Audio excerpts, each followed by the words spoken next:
चलिए हम आपको अपना इमेज गैलरी का लास्ट हमारा जो है इमेज गैलरी के ऊपर जो हमें डिस्कशन करना है वो बताना है। देखिए वैसे भी इमेज गैलरी कोई अलग चीज़ नहीं है। इमेज गैलरी वैसे ही पिक्चर गैलरी है जैसे आपने एचटीएमएल में इंसर्ट की थी। आप पिक्चर को वहाँ भी इंसर्ट करते थे, आप उसको बॉर्डर देते थे या आप उसको जो है आपने उस पर साइज वगैरह डिफाइन किया, ये सारी चीज़ें की। ऐसी तरीके की इमेजेस अगर आपको सीएसएस के थ्रू चाहिए तो यहाँ पर भी आप इमेज गैलरी बना सकते हैं, चाहे उसका नाम कुछ भी रखें। हम लोग इसमें जो टर्म यूज़ करते हैं वो इमेज गैलरी है। उसमें आप चाहे जेपीजी इमेज डालिए, चाहे जीआईएफ इमेजेस डालिए, इवन आप डाल सकते हैं क्या नाम है पीएनजी इमेजेस, ये सब तरीके की इमेजेस आप डाल सकते हैं। ठीक है, तो अब बात करते हैं हम एक इमेज गैलरी बनाने की। सबसे पहले यहाँ पे हमने क्या किया है, अपने बॉडी टैग के अंदर यहाँ इतने कंटेंट की बात करते हैं। यहाँ हमने 4 इमेजेस अलग अलग डाली हैं। 4 इमेजेस जो हमने डाली हैं उनको हमने DIV टैग के अंदर डाला है।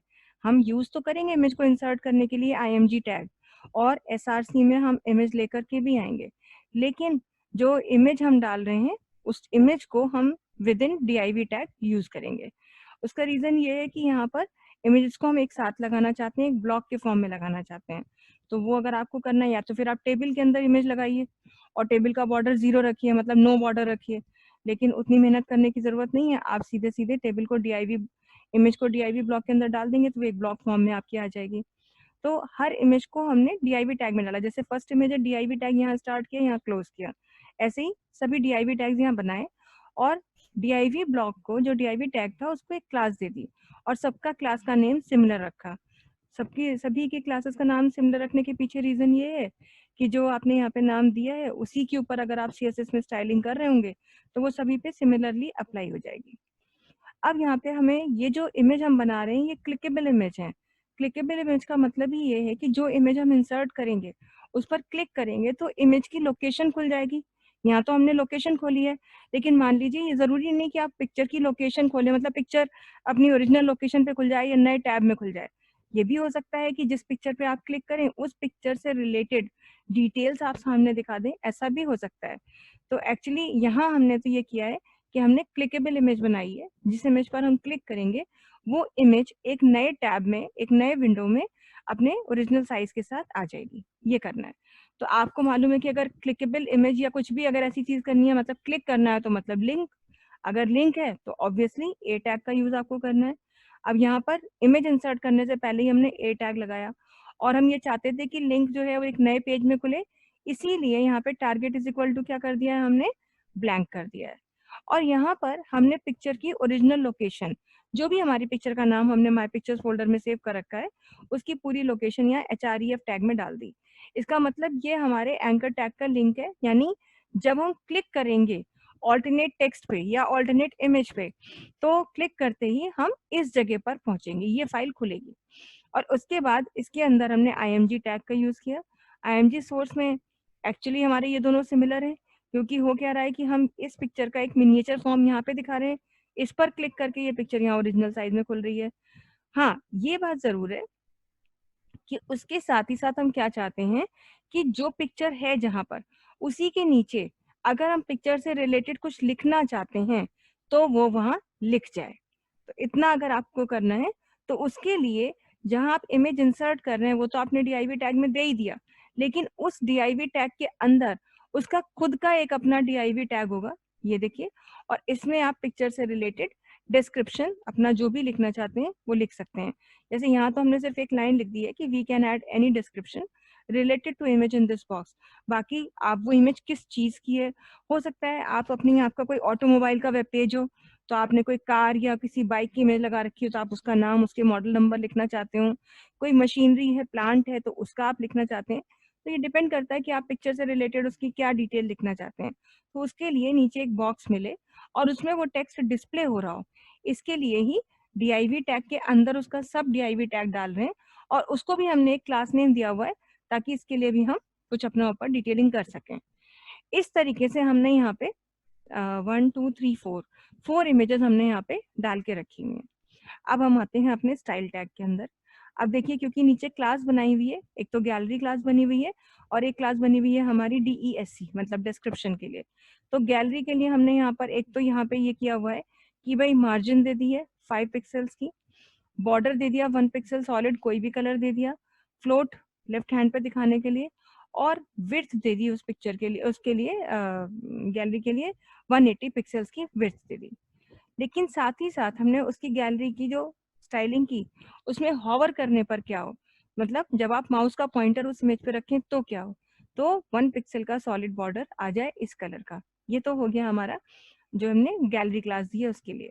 अब जो इमेज गैलरी क्लास में आएगी उसकी विड्थ यहाँ पे कह दी 100%, मतलब और 100% विड्थ आए, और जो ओरिजिनल उसकी हाइट है उस पूरी हाइट में वो पिक्चर आ जाए, मतलब हम साइज को छोटा मोटा नहीं करना चाहते हैं। अब DIV ब्लॉक में जो डिस्क्रिप्शन बॉक्स है उसके लिए हमने जो बॉक्स बनाना है वो तो पैडिंग दे दी है 15px। 15px का मतलब है कि जो बॉक्स है उसके अंदर जो टेक्स्ट लिखा होगा उस टेक्स्ट और बॉक्स के बीच में गैप जो है 15 पिक्सल्स का होगा, और टेक्स्ट जो है सेंटर अलाइन कर दिया है, यानी अगर आप जो भी डेटा लिखेंगे वो उसके बॉक्स के बीचों बीच में आएगा। इस तरह से ये हमने पूरा यहाँ पे डिफाइन किया है और अपने इस फाइल को बनाया है। अब हम इसको अपना रन करा के देखते हैं। एक्सप्लोरर विंडो में जाएंगे, फाइल एक्सप्लोरर में, और ये हमारी फाइल है यहाँ पे, इसको हम ब्राउजर विंडो में लेके जाएंगे। जब हम इसे ब्राउजर विंडो में लेके गए तो देखिए ये इस तरह से दिखाई दी, है ना। अब क्या है कि पिक्चर भी दिख रही है आपको, और आपको पता है कि देखिए हॉवर करने पर, पहली बात तो आप ध्यान दे रहे होंगे जिस पर भी हम हॉवर कर रहे हैं तो ये ब्लैक कलर का देखिए बॉर्डर बन के आ गया है 1 पिक्सल। अभी हम इसी को यहाँ पर कर दें,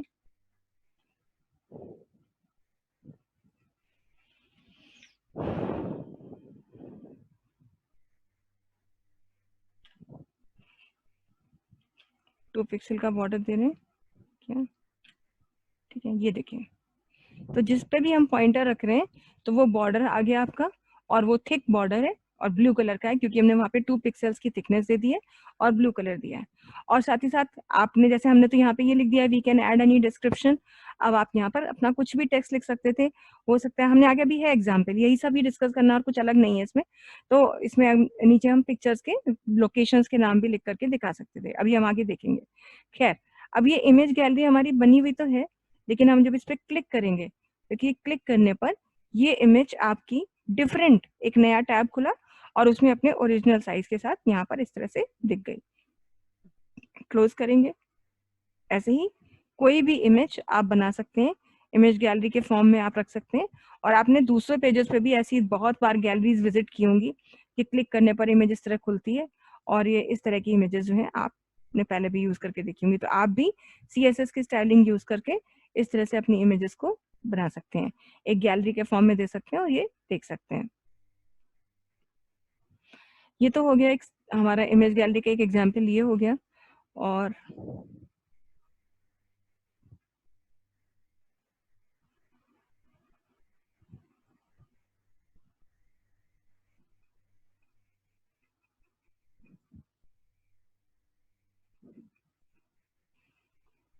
एक और एग्जाम्पल है ये, जैसे अभी हमने आपसे कहा कि हम कुछ लिख सकते हैं उसके पीछे उसके नीचे, तो ये भी उसी का एग्जाम्पल है। सब कुछ वैसा ही किया हुआ है, कुछ ज़्यादा डिफरेंट नहीं है, ऑलमोस्ट वही सब चीज़ें हैं, बस यहाँ पर इमेजेस डाली हुई हैं। अब इसको देखिए, हम आपको दिखा रहे हैं, ये देखिए, है ना। तो जैसे लोकेशन हमने लिख दिया, हमने Kothal gate, Mussoorie, library road, Shimla, Naina lake, Nainital, Darjeeling train route, है ना। तो जो भी आपको लिखना है और आप क्लिक करेंगे तो वही इमेज वैसे ही खुल जाएगी।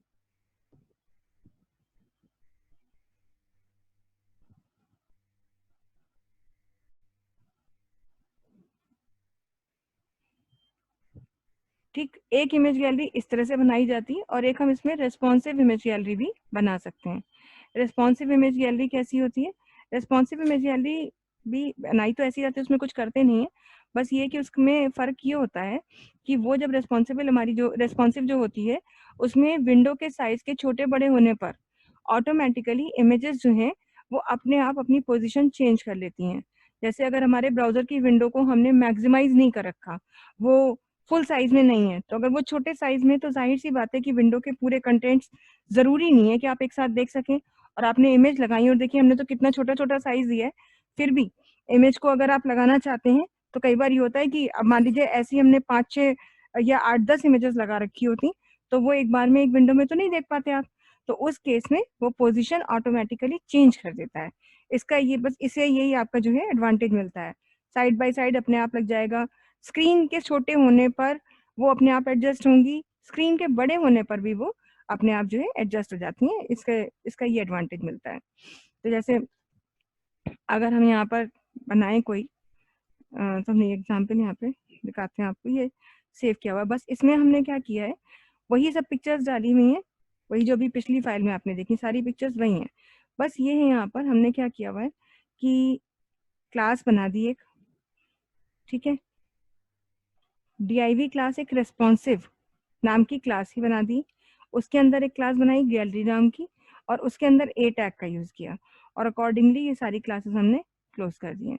मतलब जो ऑलरेडी काम करके रखा हुआ था उन सबके बाहर भी एक div ब्लॉक लगाया और उसको एक अलग क्लास का नाम दिया। बस इतना ये अलग से किया हमने, बाकी सब कुछ एज इट इज ही है। ठीक है, ये हमने किया। और उसके बाद अब देखिए गैलरी के लिए यहाँ लगा दिया, इसका बॉर्डर कलर दे दिया। गैलरी की इमेज के लिए विड्थ 100%, हाइट ऑटो, यहाँ कुछ भी नहीं है, देखिए यहाँ सब कुछ वही। बस यहाँ पे अब फर्क पड़ेगा हमारा जब हम बात करते हैं यहाँ। तो ये हमने यहाँ पे बॉक्स की साइजिंग के लिए बॉर्डर बॉक्स लगा दिए। बॉक्स की साइजिंग मतलब बॉर्डर बॉक्स आ जाए, ये भी एक स्टाइल है। डॉट रेस्पॉन्सिव क्लास के लिए हमने यहाँ पे क्या किया है, डॉट रेस्पॉन्सिव के लिए पैडिंग दे दी है, लेफ्ट हैंड पे फ्लोट कर रहा है और उसकी विड्थ दे दिए इतना %। तो एक्चुअली क्या है कि देना चाहिए मतलब 6 डिजिट्स तक दीजिए या जितना भी। तो ये हमने परसेंटेज कैसे लिया है, ये परसेंटेज हमने ऐसे लिया है कि कितनी इमेजेस हैं हमारी और वो किस तरह से एडजस्ट हो, उसके हिसाब से हमने स्क्रीन का परसेंटेज यहाँ पर डाल दिया है और मार्जिन डाल दी है, वही चीज की हुई है। फिर यहाँ पर एक जगह हमने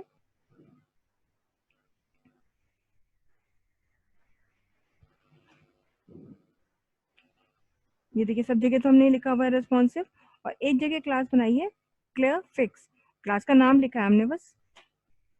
और उसके लिए हमने यहाँ पे क्या है कि कंटेंट आए तो यहाँ पर लिख दिया, मतलब एक टेबल फॉर्मेट में प्रिंट हो। फॉर्मेट का मतलब ये नहीं कि वो बॉर्डर शॉर्डर दिखाएगा, लेकिन अभी हम दिखाते हैं आपको किस तरह से ये आपका रेस्पॉन्ड करेगा। पहले तो हम इसको खोल के देख लेते हैं। ये है हमारी कौन सी फाइल थी,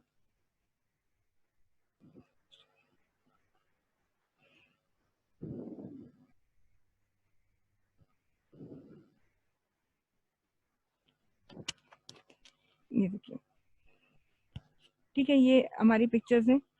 आप डिस्क्रिप्शन यहाँ पे लिख सकते हैं जो भी है तरह से।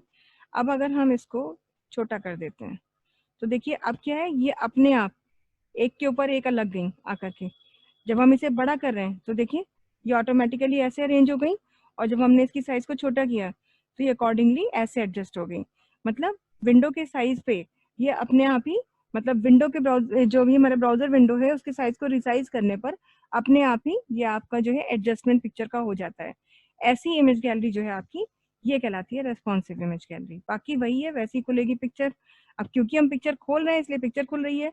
ये भी हो सकता था कि पिक्चर के खोलने पर, अब मान लीजिए एग्जाम्पल होता कि सपोज ये आपने कोई बॉडी पार्ट का डायग्राम या किसी प्लांट का डायग्राम बना रखा होता, उसकी फोटो होती, और जैसे ही हम इस पर क्लिक करें तो शायद उसका डिस्क्रिप्शन यहाँ खुल जाता, और वो डिस्क्रिप्शन जिस भी फाइल में होता ये तो हम ही को पता होता। तो ये जरूरी नहीं है कि एक पिक्चर पे क्लिक करें तो पिक्चर फाइल ही खुले, वो जरूरी नहीं है। वो हो सकता है उसका अपना ओरिजिनल डिस्क्रिप्शन भी खुल सकता है। जैसे कोई टॉपिक को टीच करते समय हमें चाहिए हो तो तब हम उस चीज का इस्तेमाल कर सकते हैं। फिलहाल एग्जाम्पल में आपके लिए पिक्चर ही लगाई है, आप चाहें तो कुछ HTML पेजेस बना करके उनको भी आप कनेक्ट करके देख सकते हैं। तो इस तरह से जो है, या मान लीजिए हमने वहां पे पिक्चर लगाई बद्रीनाथ की और क्लिक किया बद्रीनाथ पे तो बद्रीनाथ की डिटेल्स यहाँ पे खुल जाए। तो आप विकीपीडिया से बद्रीनाथ का कुछ डेटा ले आए और उसको उठा करके आपने फाइल बनाई, HTML डॉक्यूमेंट बनाया और यहाँ पर आपने उसे ऐसे कनेक्ट कर दिया। तो ये इस तरीके की आपकी रेस्पॉन्सिव इमेज गैलरी आपने देखी, बस यही है। बाकी ऐसे तो हम सोच रहे थे कि आपको स्प्राइट भी बता देंगे, लेकिन स्प्राइट वगैरह है नहीं, और सभी ब्राउजर्स पे बहुत ही अच्छे से वो सपोर्ट भी नहीं करता है। एक दो फाइल अगर हमारी बन जाएंगे, हम बना लेंगे, तो फिर हम आपको जो है उसको बता देंगे। बाकी यही है, आप दोनों तीनों तरीके वही चीजें हैं, ये आप ट्राई करके देख लीजिएगा। बाकी कुछ खास नहीं है इमेज गैलरी। पर हाँ, इसके साथ ये चैप्टर हमारा CSS वाला जो है खत्म हो गया है। अब कल जो है हमारी थ्योरी क्लास होगी, मतलब हम कोई प्रेजेंटेशन बना करके आपको CSS फ्रेमवर्क के बारे में पहले थोड़ा सा बता देंगे और फिर आपको CSS फ्रेमवर्क के में काम करना सिखाएंगे। तो आज के लिए इतना ही रखते हैं। आप लोग लिटरेचर तो रेफर कर ही रहे हैं, एग्जाम्पल वगैरह उम्मीद है कि आप लोग देख ही रहे होंगे कि किस किस तरीके की चीजें हैं, तो आप देखिए। और अगर कोई ऐसी चीज जो छूट जाती है हमसे, हमारे हिसाब से तो हम आपको ज्यादा ही बताएंगे, लेकिन फिर भी अगर ऐसा कुछ रह जाता है कंटेंट जो बुक से अगर आप देख रहे हैं, क्योंकि जो आपकी बुक में कंटेंट्स दिए हैं वैसे तो वो नहीं है सारे के सारे आपके सिलेबस में, लेकिन फिर भी क्योंकि आप रेफर उससे कर रहे हैं, इसलिए अगर उसमें ऐसा कुछ लगता है आपको जो आपको हमने नहीं बताया है, तो आप हमें बताइए। अगर वो वाकई इंपॉर्टेंट होगा तो जरूर आपको बताएंगे, नहीं तो नहीं इंपॉर्टेंट होगा तो ही उसे स्किप करेंगे, अदरवाइज हम आपको वो भी बता देंगे। क्योंकि अभी देखा जाए तो हमारा जो ये मॉड्यूल 2 है, इसमें हमने आपका HTML खत्म करा दिया है, CSS खत्म करा दिया है, लेकिन इसके बाद अब हमारा एक चैप्टर, CSS का सबसे लंबा चैप्टर था वैसे तो, लेकिन उतना ही लगभग, उससे थोड़ा ही समझ लीजिए छोटा है। फिर CSS फ्रेमवर्क भी ऑलमोस्ट इतना ही है, और CSS फ्रेमवर्क में बहुत ज्यादा मेहनत नहीं है, बस काम करना है आपको, इफेक्ट्स वगैरह ज्यादा है। पर उसके बाद जो आपका जावास्क्रिप्ट और एंगुलर JS आएगा, उसमें थोड़ा सा आपको दिमाग भी लगाना होगा, क्योंकि that is a little bit of programming also, तो वो भी हमें करना है। तो इसलिए हम इतनी चीजों को ही करने की कोशिश करेंगे जो हमारे सिलेबस से रिलेटेड हो और हमारे लिए जानना भी जरूरी है ऑब्वियसली। आज इतना ही रखते हैं, अगली क्लास में हम इसको नए चैप्टर के साथ शुरू करेंगे। That's all for the day.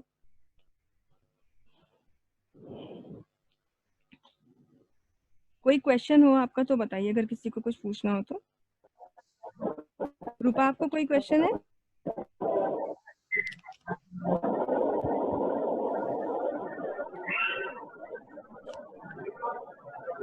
रूपा, कोई क्वेरी है आपकी? नो मैम, अभी तो नहीं है। चलिए ठीक है, तो फिर आज के लिए खत्म करते हैं। हाँ।